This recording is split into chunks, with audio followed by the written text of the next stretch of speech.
요즘 한국 정치가 매우 시끄럽습니다. 교회 안에서 이 정치적 신념 때문에 싸움이 나기도 합니다. 정치적 신념에 목숨을 거는 것처럼 보이는 사람이 그렇게 많은 것을 우리는 알 수 있습니다. 어떤 목사님은 보수 집회를 인도하면서 하나님께 까불면 죽는다는 소리를 한 적이 있습니다. 또 어떤 목사님은 윤석열 대통령이 당선되었을 때 한국 교회 떠나겠다는 소리를 하기도 했습니다. 이걸 보면 정치 신념이 하나님께 욕할 정도로, 그리고 교회를 분열시킬 정도로 막대한 영향력을 가진 것을 알 수 있습니다. 그렇다면 기독교 전통은 뭐라고 가르칠까요? 하이델베르크 요리문답을 보면 이런 설명이 있습니다. 1문, 사나 죽으나 당신의 유일한 위안은 무엇입니까? 그에 대한 답은 이것입니다. 사나 죽으나 나는 나의 것이 아니고 몸과 영혼이 모두 미쁘신 구주 예수 그리스도의 것입니다. 주께서 보배로운 피로 나의 모든 죄값을 치러주셨고 마귀의 권세로부터 나를 자유케 하셨습니다. 또한 하늘에 계신 아버지의 뜻이 아니고는 나의 머리털 하나도 상하지 않듯이 주는 나를 지켜주십니다. 실로 이 모든 것이 합력하여 나의 구원을 이룹니다. 내가 주의 것이기에 주께서 성령으로 말미암아 영원히 생명을 보증하시고 나의 온 마음을 다하여 기꺼이 주를 위하여 살게 하십니다. 이것이 나의 유일한 위안입니다. 이것이 바로 기독교 전통이 우리에게 가르치는 것입니다.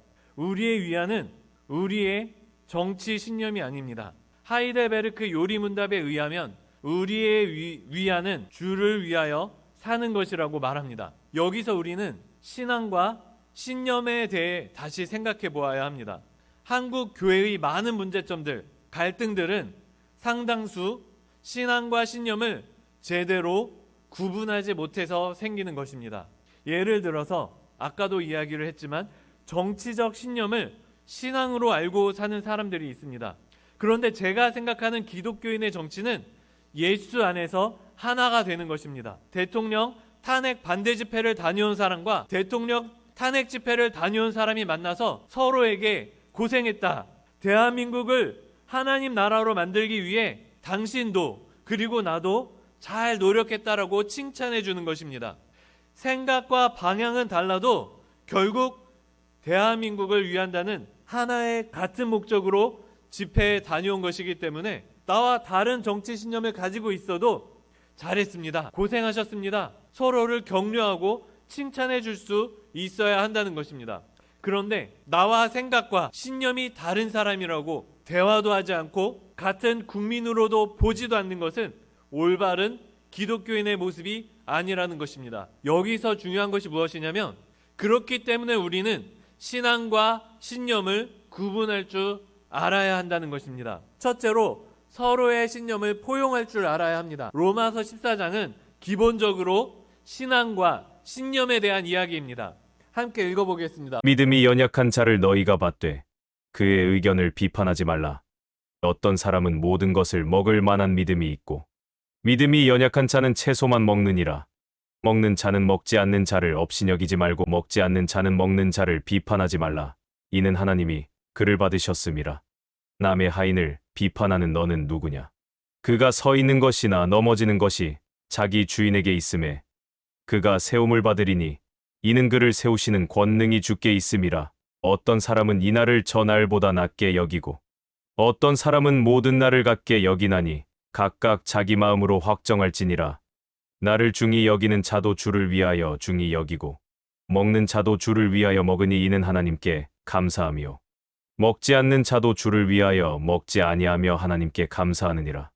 이 말씀이 말하는 바는 쉽게 말해서 각자 신념이 다르더라도 신앙이 같다면 비판하지 말라는 것입니다. 사실 교회가 시끄러운 이유는 서로의 신념을 비판하기 때문인 경우가 대다수입니다. 같은 하나님을 사랑하는데도 서로를 미워하기가 일수입니다. 물론 교단 초월주의를 부르짖으며 모든 교단은 같아야 한다는 것은 오히려 신앙의 다양성을 해치고 종교개혁 이전으로 돌아갈 수 있습니다. 장로교도가 장로교의 가르침에는 관심이 없고 타 교단과의 통합을 부르짖는다면 그 사람의 신앙은 사실 점검이 필요할 수 있습니다. 그러니까 우리가 우리의 전통이 무엇인지를 정확하게 인식해야 한다는 것입니다. C.S. 루이스가 말하듯이 가장 침례교인다운 침례교도와 가장 장로교도다운 장로교도는 서로 비슷해질 수 있지만 어설픈 침례교도와 어설픈 장로교도가 되어서는 복음의 참된 기품을 이해할 수 없다는 것입니다. 그래서 기독교 신앙은 만유기종입니다. 결국 성경으로 돌아가는 것이기 때문에 서로 교단이 다르더라도 끝으로 가다 보면, 말씀을 깊이 연구하다 보면 결국 하나로 귀결된다는 것이에요. 하나의 끝을 보아야 다른 것, 다른 교단을 이해할 수 있는 것이지 여러 가지를 어설프게 해서는 아무것도 이해할 수 없다는 것입니다. 그래서 우리는 우리의 신념을 정확하게 이해는 하지만 우리의 신념을 이해하고 난 뒤에는 다른 신념을 포용할 수 있어야 한다는 것입니다. 로마서 14장 1절에서 6절이 말하는 바를 살펴보겠습니다. 6절을 보면 주를 위하여라는 말이 나옵니다. 즉 서로 주를 위하는 사람이라면, 다시 말해 신앙이 같다면, 같은 하나님을 믿는다면,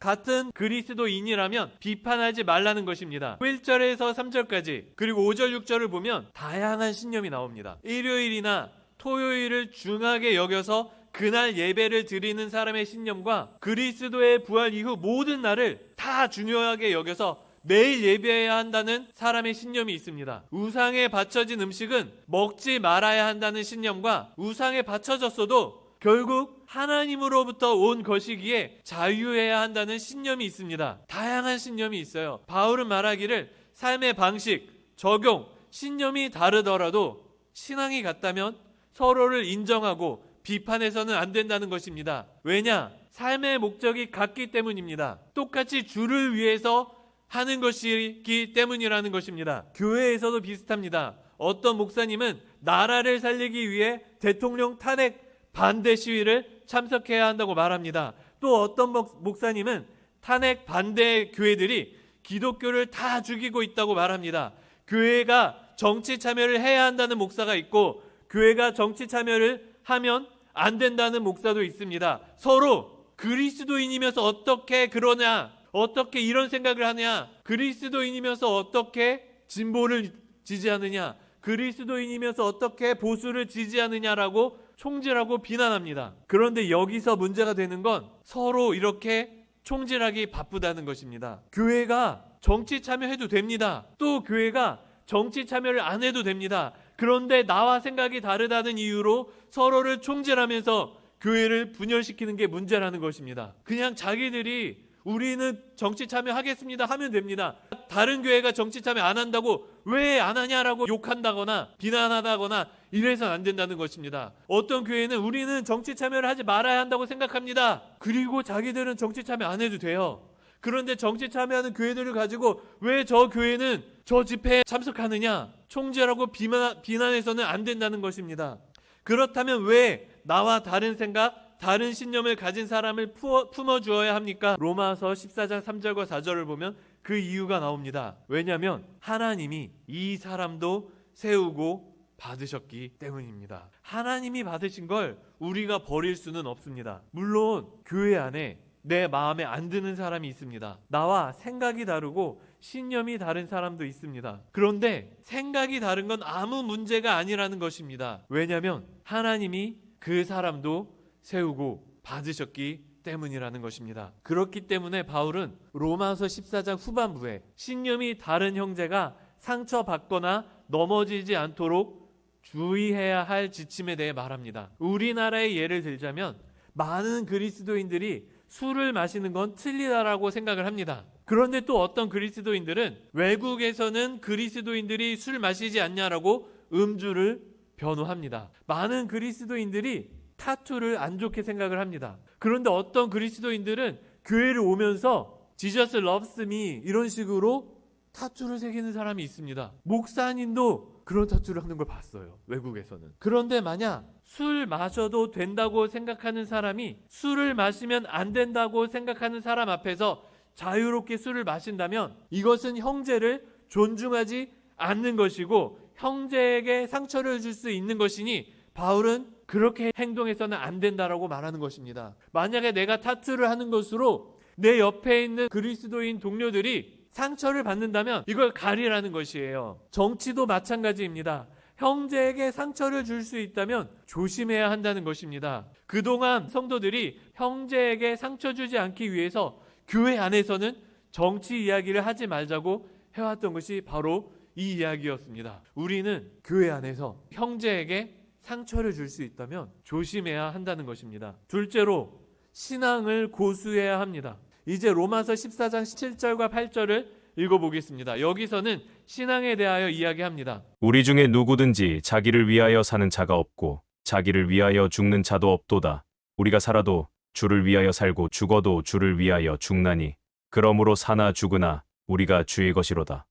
여기서 바울이 하는 말은 명료합니다. 우리의 목적은 하나님이십니다. 사나 죽으나 곧 우리의 삶의 모습이 다 달라도 우리의 신념이 다 달라도 우리가 주를 위하여 사는 것은 동일하기에 우리는 사나 죽으나 주님의 것입니다. 사는 것도 죽는 것도 먹는 것도 찬양하는 것도 예산을 세우는 것도 가르치는 것도 다 하나님을 위해서 하는 것이기에 사는 방식, 죽는 방식, 먹는 방식, 찬양하는 방식, 예산을 나누는 방식, 가르치는 방식이 다 달라도 우리는 동일하게 주님의 것이라는 겁니다. 신앙의 중요성이 워낙 크기 때문에 신념이 다름에도 불구하고 우리는 서로를 포용할 수 있어야 합니다. 물론 여기서 우리는 우리의 신앙이, 우리의 삶의 목적이 정말로 하나님의 것인지 점검해야 합니다. 만약 우리의 신념이 신앙을 방해한다면, 우리의 신념이 우리의 신앙의 기준에 맞지 않는다면 신앙을 위해 신념을 수정할 수 있어야 합니다. 만약에 이것이 되지 않는다면요, 생각해 보셔야 돼요. 과연 내가 참된 그리스도인인가? 그렇다면 우리는 왜 주의 것이 되는 것일까? 로마서 14장 9절에 이렇게 말합니다. 이를 위하여 그리스도께서 죽었다가 다시 살아나셨으니 곧 죽은 자와 산 자의 주가 되려 하심이라. 그리스도의 구속사, 곧 그리스도의 십자가는 우리를 사탄에게서 구속하기 위한 것, 또는 우리를 사탄에게서 사기 위한 것이었습니다. 그렇기에 복음을 믿는 자들은 하나님의 것, 하나님의 소유가 됩니다. 물론 어떤 사람들은 하나님의 소유가 되는 것이 뭐가 좋은지 모를 수 있습니다. 내 인생은 나의 것이라고 말할 수도 있습니다. 일전에 토이스토리를 가지고 이 주제에 대해 이야기를 한 적이 있습니다. 토이스토리를 보면 누가 우리의 주인이 되느냐에 따라 우리의 삶은 달라진다는 것을 살펴볼 수 있습니다. 첫째로 토이스토리 애니메이션을 보면 시드라고 하는 주인이 있습니다. 시드가 주인이 되면요, 그 삶은 나락으로 떨어집니다. 시드는 우리를 함부로 대하는 존재입니다. 그는 우리 한 사람 한 사람에 대한 개인적이고 인격적인 관심이 없는 존재입니다. 말 그대로 시드에게 있어서 우리는 물건에 불과한 존재입니다. 그래서 시드는 우리의 목을 잘라서 다른 존재의 목에 가져다 붙이기도 하고 폭죽으로 터뜨리기도 하고 심지어 배를 갈라서 그 안에 있던 솜을 다 꺼내기도 합니다. 그에게 있어서 우리는 자신의 즐거움을 채워줄 존재에 불과합니다. 그런데 이 토이스토리 안에서 우리를 사랑하는 좋은 주인이 있다는 것입니다. 바로 앤디입니다. 앤디는 우리를 정말로 좋아해주는 존재입니다. 우리를 사랑스럽게 여기며 더 나아가 우리를 친구처럼 여깁니다. 그렇기 때문에 우리는 토이스토리를 통해 이런 이야기를 할 수 있습니다. 누가 우리의 주인이 되느냐에 따라 우리의 삶은 극명하게 갈린다는 것입니다. 그렇다면 우리의 주인은 누구냐는 것입니다. 예수님은 이렇게 말씀하십니다. 로마서 15장 13절에서 14절. 사람이 친구를 위하여 자기 목숨을 버리면 이보다 더 큰 사랑이 없나니 너희는 내가 명하는 대로 행하면 곧 나의 친구라. 우리의 주인 되시는 예수님은 우리를 친구 삼아 주시고 심지어 우리를 위하여 목숨까지 바치시는 분이십니다. 그렇기에 주의 것이 되는 것, 하나님의 소유가 되는 것은 매우 좋은 것입니다. 셋째로 하나님께 맡겨야 합니다. 우리는 서로를 무시하고 비난하기를 그치고 하나님께 맡겨야 합니다. 나와 생각이 다르다는 이유로 상대방을 비난하고 업신여겨서는 안 됩니다. 이제 다음 구절에서 바울이 말하고자 하는 것이 나옵니다. 하나님의 말씀 속에 나타난 신앙과 신념이라는 원리는 우리의 삶에 아래와 같이 적용된다고 바울은 알려줍니다. 14장 10절 함께 읽어보겠습니다. 내가 어찌하여 내 형제를 비판하느냐, 어찌하여 내 형제를 업신여기느냐. 우리가 다 하나님의 심판대 앞에 서리라. 우리는 모두가 하나님의 것이기에 우리는 모두 하나님이 주신 하나의 꿈을 꾸고 하나의 비전을 품고 하나의 목적을 가지고 있기에 우리는 형제를 비판해서는 안 된다는 것입니다. 같은 그리스도인을 업신여기고 무시하는 것 또한 마찬가지입니다. 우리는 그 행위의 목적이 잘못되었을 때 그 목적을 비판해야지 같은 목적인데도 생각이 다르다는 이유로 비판해서는 안 됩니다. 왜냐하면 하나님의 것을 우리가 흠잡아서는 안 되기 때문입니다. 물론 여기서 우리가 말하는 하나의 목적은 지금까지 이야기했듯이 신앙입니다. 이 사람의 행위가 주를 위한 것이라면 나와 생각이 다르다 하더라도 포용할 수 있어야 한다는 것입니다. 그렇기에 같은 목적이라면 우리는 서로를 무시하고 비난하기를 그치고 하나님께 맡겨야 합니다. 탄핵 반대 시위에 참여했다는 이유로 멍청하다며 무시하는 사람들의 모습도 탄핵 찬성 시위에 참석했다는 이유로 신앙이 없다며 무시하는 사람들의 모습도 건강하지 못합니다. 우리는 서로의 방식을 이해하고 각자의 신념을 고수하면 됩니다. 왜냐하면 결국 우리의 잘잘못은 하나님의 심판대 앞에서 다루어질 것이기 때문입니다. 로마서 14장 10절에서 12절은 이렇게 말합니다. 내가 어찌하여 내 형제를 비판하느냐? 어찌하여 내 형제를 업신여기느냐? 우리가 다 하나님의 심판대 앞에 서리라. 기록되었으되 주께서 이르시되 내가 살았노니 모든 무릎이 내게 꿇을 것이요 모든 혀가 하나님께 자백하리라 하였느니라. 이러므로 우리 각 사람이 자기 일을 하나님께 직고하리라.